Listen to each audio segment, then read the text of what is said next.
খারাপ আবহাওয়ায় এক সপ্তাহ ধরে সামুদ্রিক মাছের সরবরাহ কমেছে পিরোজপুরের পাড়েরহাট মৎস্য অবতরণ কেন্দ্রে।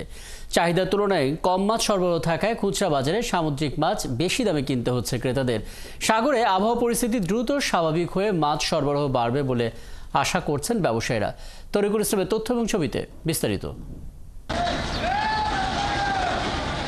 পিরোজপুরের পাড়েরহাট মৎস্য অবতরণ কেন্দ্রে সমুদ্র থেকে নানা রকম মাছ নিয়ে ভোরের আলো ফোটার আগেই জেলেদের হাজির হবার এমন দৃশ্য ক্রেতা বিক্রেতার হাঁকডাক নিয়মিত।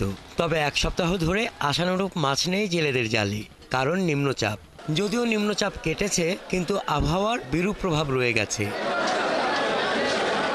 ইলিশ, পোয়া, লাক্ষা, ভোল, মরমাসহ বিভিন্ন সামুদ্রিক মাছ চাহিদার তুলনায় কম ধরা পড়ায় বাড়তি দাম দিতে হচ্ছে খুচরা ক্রেতাদের।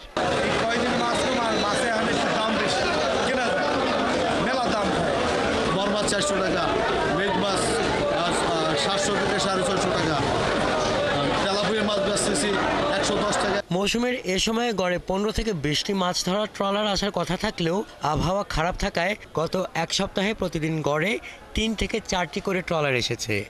মাছের সাগরে আমদানি কম, সে কারণে ট্রলার মাছ ধরতে তেমন একটা যায় না। আর মাছের কোয়ালিটি অনুযায়ী দাম হয়। মাছের যদি ভালো মাছ হয় দাম একটু ভালো হয়। মৌসুমে প্রতিদিন প্রায় এ বাজারে 40 থেকে 50 লক্ষ টাকার মাছ বেচা কেনা হলেও গত এক সপ্তাহে বিক্রি অনেক কম। হাসান আহমেদ, ৭১।